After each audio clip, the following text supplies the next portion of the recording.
Udumo kuNkulunkulu kweliphezulu nokuthula emhlabeni kubantu abathokozelwa nguye. Baba uNtsibande uyakubingelela Ndlalifa izulu ngithi uJesu Kristu inkosi.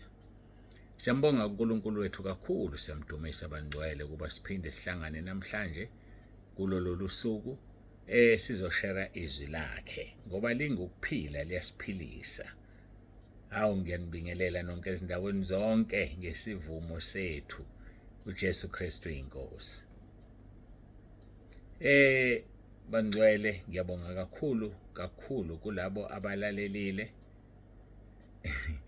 Ngiyazi ngihlekani ngaso sonke isikhathi khona abangalaleli. Ngicelile ngathi umuntu ozazi ukuthi uthumela imessage izolo ngomsombuluko namhlanje ekseni ngakashaya u10 ngicela ngithumelele igama elithi uJesu Kristu inkosi. Mina ke ngizobe sengingena kuyena lapha egameni lakhe bese ngiyathola ukuthi yini le ayithumelile ngingayenzile bese ngiyayenza. Anginayo futhi enye indlela. Manje ke kukhona ke abathumela imessage ngomgqibelo Saturday nabo bathi uJesu Kristu inkosi kodwa ke yazi abasala abantu abangalaleli bahlale bekhona njalo. Ngiphinde ngigcizelele asebekwenzile babe besathumela nginama messages manje ngibhizi ngawo kodwa ngiyacela abathumelile kusukela izolo hayi ngomgqibelo hayi ngesonto cha izolo Monday namhlanje ekseni njengoba ngisho nje kukhona othumele ngomgqibelo kubhaliwe Saturday uzothi kodwa naye uJesu Kristu inkosi. Ayike akulutho ke nokho kunjalo nje emhlabeni kufanele samukelane bafowethu samukelane sinjalo ngoba sifuna ukuya ezulwini. Mawufuna ukuya ezulwini hayi uyamukela nje awukhathazi umuntu.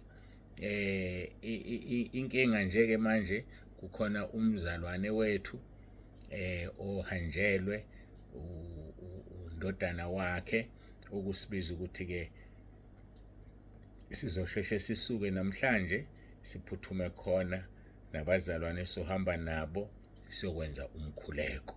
Kufanele siyokwenza umkhuleko kusho nama message asezosala futhi ngakwazi ukwaphusha ngoba kuyibangana mhlambe ku-hour no half ukuya khona. So kufanele ngilisebenziseke leli thuba. uNkulunkulu ke anigcina benani kwangathi nalomndeni ungaduduzeka kakhulu uhlale enkosini ungasuki ngoba inkosi yavakasha ekhaya nekhaya ilande loyo uthanda ukumlanda ikakhulu manje ukuseziphelile. So ke sinalo nkonzo kufanele siyoyenza ntambama namhlanje kufanele ke siphuthume ngoba kuyibangana sizoshesha impela ukusuka. So nje ngemva kokuthumela lenkonzo mhlawumbe izoba isikhashanyana esincane bese umuntu uyahamba. Ngakho ke bazalwane ezindaweni zonke nokukhumbule lomndeni ngomkhuleko ngizoshiya kanjalo ngicela wamukele ukuthi angizowusho ukwamukele nje konke kanjalo. uNkulunkulu abe nabo, uNkulunkulu abagcine ababiyele. Ngibuye ke ngize la izolo ngimthumelele ngikhumbula inkonzo yangoLesihlanu engangingayiqondile kodwa uNkulunkulu wathi angikhulume ngayo.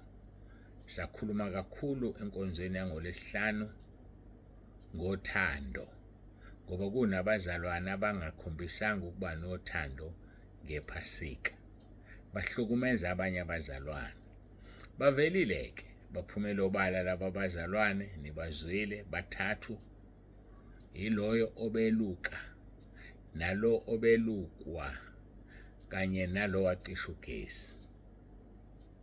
Abantu beayini baphumelele kobala angizange ngibaphendule and I'm sure bayamangala ukuthi ubaba kangasiphendula wathula kwenze njani.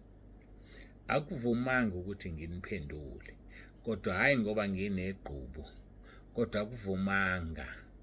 Sekuthi namhlanje kuseyasho uNkulunkulu ukuthi cha phela olwabudaba bese luseyithebeni lusekhaya lezwi sekufanele ngibaphendule ekhaya lezwi. Hayi ngoba kuqulwa amacala ekhaya lezwi cha kodwa indlela engiphendula ngayo elula ithi siyanixolela ningabuye niphinde, funa nehlelwe okubi kunalokhu. Amazwi kaJesu lawe ngokhulumayo athi ngakhuluma siyawathola kuJohn chapter 5 verse 14 if I'm not mistaken, uthi ngiphuthume nje ngivule John chapter 5 verse 14. Impela uthi emva kwalokho uJesu wamfumana ethempelini wathi kuye, bheka uphilisiwe, ungabusona, funa wehlelwe ngokubi kunalokho. Amazwi okuthiwa ngakhulume kubona, ngisho ngithi siyanixolela ningabe nisona, funa nehlelo okubi kunalokho. Njengoba ngacaphuna izwi kuJohn chapter 20 verse 23, enibathethelela izono zabo bathethelelwe, nenibabamba ngazo babanjiwe. Olweni udaba bese luseyithebeni, noma ngabe bengasiqula icala kodwa lwakhulunywa ukuze kungabe bikho omunye uzoqhubeka ahlukumeza abanye masiseyinkonzweni. Nazi ukuthi uNkulunkulu uyadalulana. So ke ngiyasho-ke la ukuthi ke nithethelelwe, enibathethelela izono bathethelelwe, ngiyanithethelela, inkosi uJesu yanithethelela, nihambe ningabe nisona, funa nehlelwe okubi. Siyambonga uNkulunkulu, sengiyadlula-ke, sekuphelile njalo. Angithi sifuna ukuyezulwini bafowethu. Izwi lenkosi libeka kucace lapha kuMathewu chapter 5 verse 7 isikhuluma ukuthi babusisiwe abanesihawu ukuba bayahawukelwa. Sengiyanxusa-ke abahlukumezeka, bathetheleleni bafowethu, ngiyanicela, bathetheleleni ukuze nihambe nezulwini, baxoleleni nje, baxoleleni. Masicaphuna uKolose chapter 3, thingiye kuyena Kolose chapter 3 verse 13, uye lo ngicela niwenze bazalwane, othi nibekezelelane, nithethelelane uma umuntu enensolo komunye, njengoba nenkosi yanithethelela yenzani njalo nani. So thethelelani-ke, ngiyanicela nibabekezelele khona uzophila emphefumulweni udlule kulento, uze malibuye ibandla landwa ungasali, usaliswe into engenamsebenzi nje. Inomsebenzi ngoba ikulimazeli, kodwa ayinamsebenzi uma udecide ukungayinaki, khohlwe nje yona uyikhonzela uNkulunkulu. So ke nina enonile nithethelelwe. Ngiyakholwa noma ngakhulumile nabo enibonile bayanithethelela. Mina egameni lenkosi yethu Jesu Kristu namandla yanginikeza wona, ngiyanithethelela, siyanithethelela, sinibambe ngezono zenu. Seyiphelile-ke le case, akho message ozoyithola kimi ku-WhatsApp sengiqedile. Bengingazi ukuthi kwenziwe yini ngoba ngivimbekile ukuthi nginiphendule izolo, anginiphendulanga. Kunalokho bengithatha iqoliso zenu ngifake ekhaya lezwi, ngaze nje nginiphendule. Nami benga-understand, unjalo uNkulunkulu vele kwenza isinto nje. Kufanele ungabuzi, comply, just comply. uNkulunkulu ufuna senze njalo. So seyidlulile le case, iphelile. Ngicele bonke abanye abantu sifunde ukuthandana, singayenzi into efana neyenzekile. uJesu Kristu inkosi. The case is closed. Ayike sengizothandaza siye kuMathewu chapter 5 verse 7. Ake siguqe sikhuleke.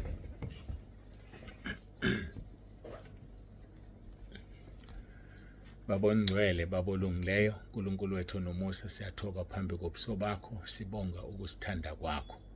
Ngiyakhuleka Nkosi, ngikhulekela laba Nkosi abanesihlobo esidlulile. Sengizwile ukuthi kukhona nabanye futhi emtuba.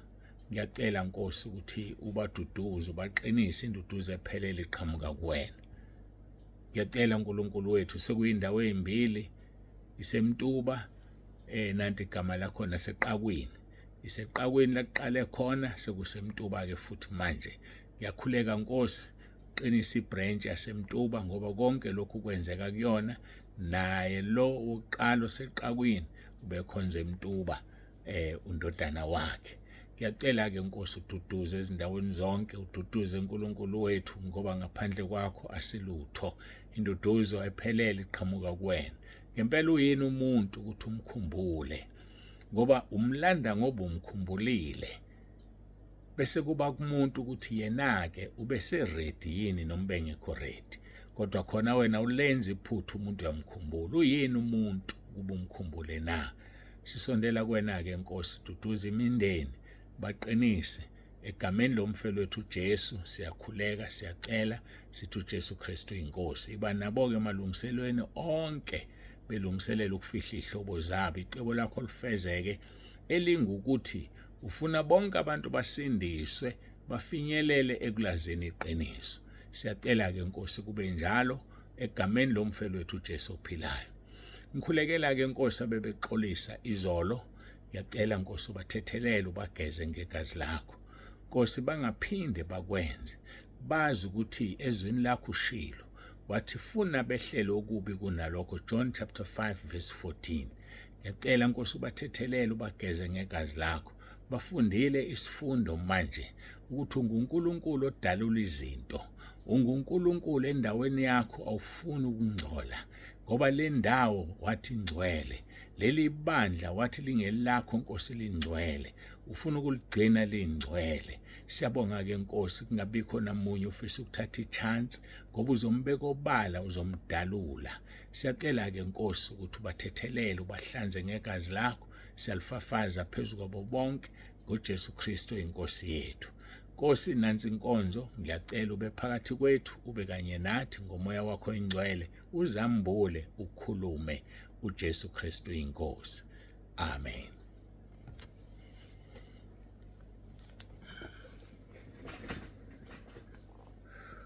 Siyambonga uNkulunkulu wethu kakhulu, bafowethu, siyambonga, siyamdumisa. uNkulunkulu wethu uyasithanda, wathumela uJesu ukuze igazi lakhe liwenze umsebenzi nanoma ngasiphi isikhathi umasona, ngoba ungummeli wethu osimele ukuba konke kuhambe ngendlela efanele. uNkulunkulu kabe nani aniqinise. Sizofunda kuMathewu chapter 5 verse 7. Babusisiwe abanesihawu ngokuba bayahawukelwa. Babusisiwe abanesihawu ngokuba bayahawukelwa. Sigcine sikhuluma ngalelo zwi ngomgqibelo Saturday. Sasisendleleni ke siya le emafakatini ngoba indlu yakhona nakhona siyafuna ukuthi iphele. Sasolungisa izinto, ngihamba ne-electrician, ngihamba nowenza amawindi e-aluminium, kuzofike bafike bathatha ama-measurements, kuzothi-ke ngosikhathi esifanele bahambeke sebeyofaka amawindi nogesi sekuyoshupha kwenziwe yonke into efanele. Kodwa siyambonga uNkulunkulu kakhulu osisizayo nosithandayo, owenza izinto zenzeke, othinta wena unikele, othinta wena ukhipho kweshumi. Anginakho kunye mina engakha ngakho nengisebenza ngakho bafowethu. Ile mali enikhiphayo uNkulunkulu anibusise ngayo bese nayikhipha, ngiyo lena engakha ngayo entabeni, ngakha ngayo ama-branch. uNkulunkulu mayesangibekile ngisazowakha nje ama-branch onke okufanele ngiwakhe, onke awalaba befundisi abanikela okweshumi. Phela nje ngicela abalinde ngoba yamaningi ama-branch futhi ayakhula. Kodwa-ke siyamthemba uNkulunkulu konke kuzohamba ngokohlelo lwakho. Ingakho nibusiseka, niyabezwa befakazi, ingakho nibusiseka. uMalaki chapter 3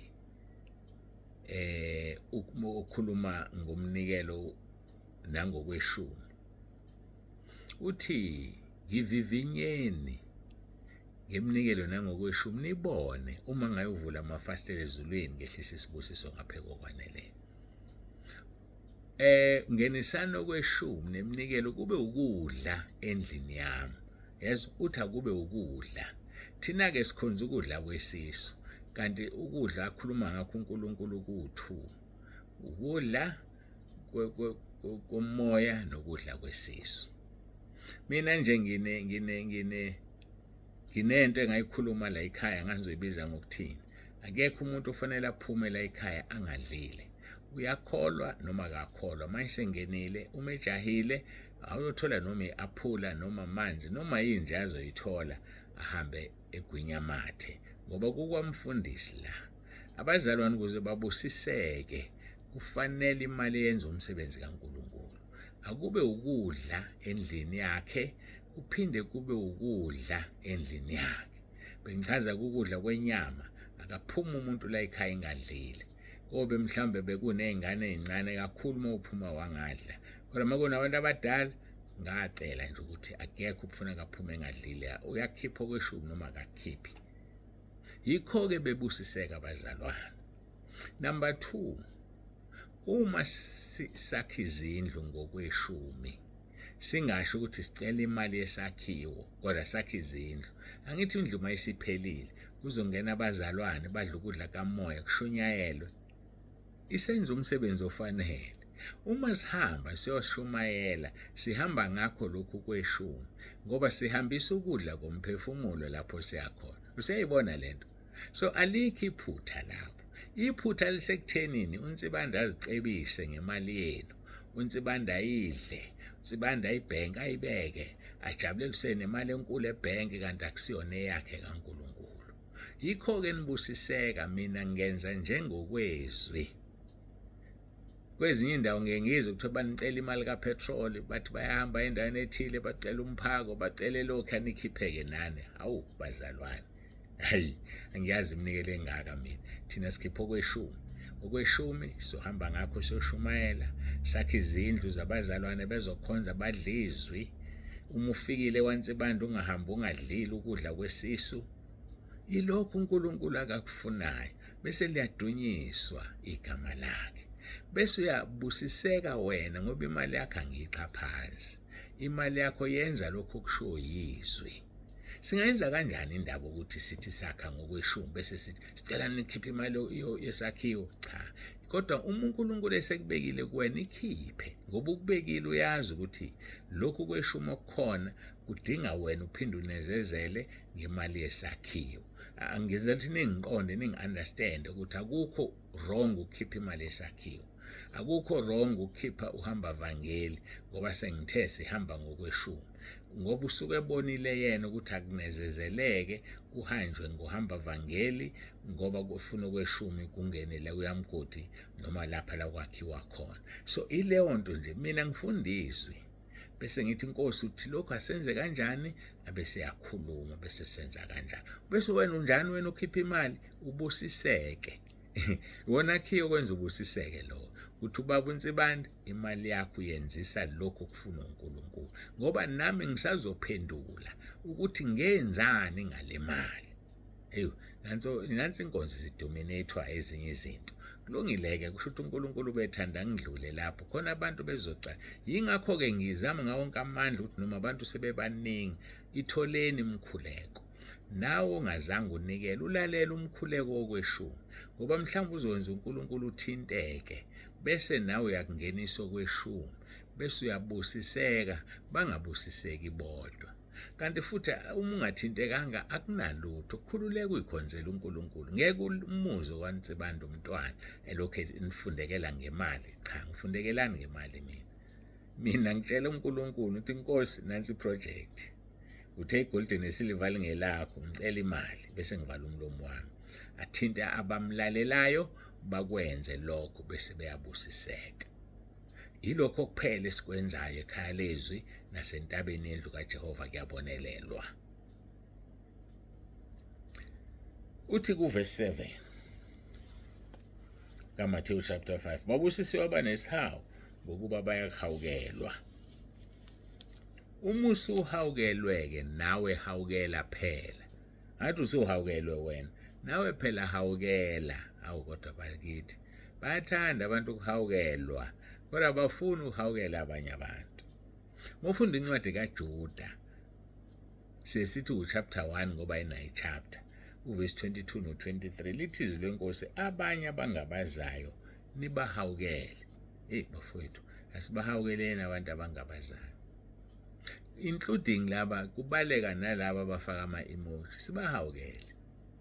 Sibahawukele ngokwenze njani?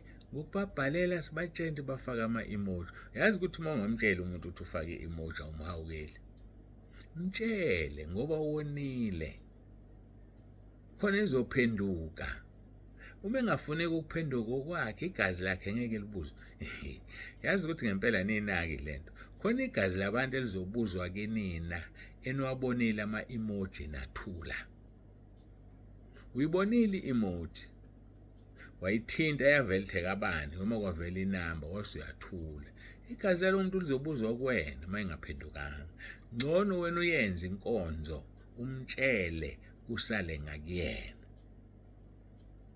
Akodwa iBhayibheli limnandi licacile. Abanye abangabazayo nibahawukele uverse 22 athi uverse 23 nibasindise ngokubahlwitha emlilweni, kepha abanye nibahawukele ngokwesaba nizonde nengubo enindwe inyama.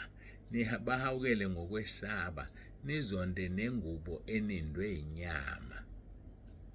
Ngoba kukhona abantu othi uma umsiza uhambe sekulimele wena, sekufe wena kumoya, ukuphendule kabi, noma ukuthukile, noma uvele waqabalela nje wakukhiphela amehlo, noma uvele washubisa ubuso wathukuthela walimala, kodwa iqiniso lithi usuke kuyulimele kanti uthi uyomsiza.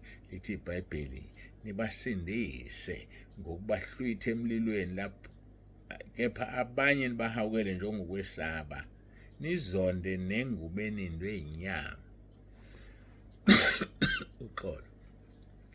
Ingubo yakhe ngoba ubeyimbethe ithinta inyama yakhe inenkinga leyo ngubo.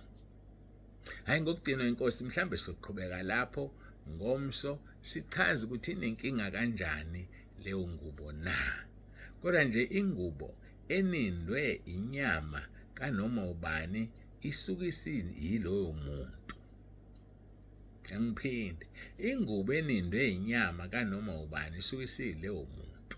Njengoba nithanda ama-extensions iy'nwele zabantu, umazi lo muntu ukuthi ubehlushwa yini. Mhlawumbe ube nobubha ehlupheke lale engadlile wakhetha ukusika lezi inwele zakhe wayodayisa wathola imali. Uyakhohlwa ukuthi walandela ububha indaba kanti wafaka inwele zalo muntu ezixhonyiwe. Uyamangala ukuthi yini ushabashakeke nje ngenkanuko. Wena nje ufuna indoda la phansi nasemaphusheni indoda nje, kanti lezi inwele yisekhanda. Wathatha inwele zomqwayizi, wathatha inwele zomuntu wesifazana odayisa ngomzimba. Uzogcina khona uma ungaphenduki. Yekani lezi inwele, yekani ukuthatha izinto eningazazi ziphumaphi. Ngisho uyongena endlini oyithengile kade siyakhiwe, biza umfundisi wakhe azothandaza. Qalekisa imimoya namadimoni afafaze igazi likaJesu ayikline lendlu. Ngoba uzongalali wena, uyangena nje endlini. Intsha phela kukhohliwe ukuthi kade kuhlezi abantu la. Awazi noma bekuyindlu le yabadayisa umzimba beyisebenzela kuyona noma usubona izingane zakho nje zibehave wrong, zamantombazane azisabambeki, kanti ile ndlu ezihlezi kuyona awuyiklinanga awuyigezanga. Yileli bhantshi owaliphiwa, ungazi ukuthi uliphiwe ubani, obenjani enzani. Yilento yokuthanda ukuthenga amasekeni. Hayi mina ngithenga amasekeni mina. Anginamali mina ngizothenga amasekeni. Awulazi leli isekeni. Ukuthi beligqokwa umuntu onjani. Mhlawumbe usuyivila nje awazi ukuvila buphumaphi. Kanti wathenga into yevila, usuyivila. Uyathandaza kuqubuka inhlamba uyamangala. Le nhlamba eqhumwa iphumaphi? Kanti le mpahla oyigqokile iyona le mpahla ethukanayo. Ngoba iphuma kumuntu obethuka siyakuthelela nawe. uNkulunkulu akasisize bafowethu sizifune sizicinge, zicinge ukuze ungasali uma uthathwa ibandla. Zifune, zihlolisise. Umfuna uJehova esenokuthola umbize seseduze. Umuba ilahle indlela yakhe embi. Asondele uNkulunkulu lithi iBhayibheli yokwenza ukuthethelelwa kube kukhulu. Siyambonga uNkulunkulu wethu, siyamthanda nangaleli thuba wasithanda kuqala uJesu, kodwa siyambonga kakhulu. Kwangathi uNkulunkulu ke anganisiza nonke anibiyele. Siyanithanda emakhaya. Yazi ave senithanda. Mina ngijatshulisa ukuthi nani niyasithanda noma ningasho. Yazi noma ningasho. Yabo laba abaphumayo ibona laba abangasifuni. So incwadi ibhaliwe nje. Yabona wena ohlezi khona abahlali kusela ngo2020 basahlezi la, 2022 basahlezi la, 2023 24 khona bafika manje ngo2025 bafica labaya. Kodwa sonke sinjani? Sihlezi. Yikho sithi siyanithanda nje kwanzibande. siyanithanda ekhaya lezwi, siyanithanda entabeni indlu kaJehova kuyabonelela. Sibonga ukuthi nani niyasithanda. Sithwalaneni ngemkhuleko-ke bafowethu, nisikhumbule emkhulekweni yenu, nathi siyanikhumbula kweyethu imkhuleko. uNkulunkulu anibusise, uNkulunkulu abe nani. Ake ngiguqe ngikhuleke, simbonge uNkulunkulu. uJesu Kristu uyinkosi.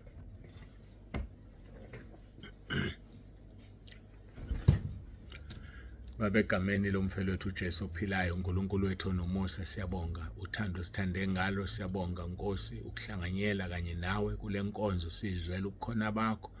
Siyabonga Nkosi kakhulu, ngicela usize abantwana bakho asebelizwile lelizwi, bazihlole, bazicinge, bavume izono zabo futhi bahlukane nazo, ngoba uzobe usubasizile, funa babuyele emuva behlele okubi kunalokhu. Siyacela-ke uNkulunkulu wethu, sibonga ngakho konke osenzele khona. Yiba nabo bonke Nkosi abagulayo baphilise, abasemkhosini ehlukahlukene Nkosi bakanye nabo baqinise. Siyacela kakhulu lemndeni Nkosi sihanjelwe, ngiyacela ukuthi ungenelele, ubaduduze, ube kanye nabo, kukhona konke icebo lakho Nkosi lifezeke. Siyabonga-ke Nkosi ngakho konke, usigcine endleleni sisaya khona, usigcine usilondoloze. Siyabonga ngendlela emangalisayo. uJesu Kristu uyinkosi. Amen.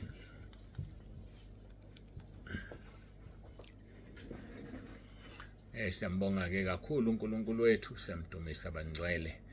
Babunsibantu siyavalelisa uthi uJesu Kristu uyinkosi. Nibe nentambama enhle nosuku oluhle olubusisekile.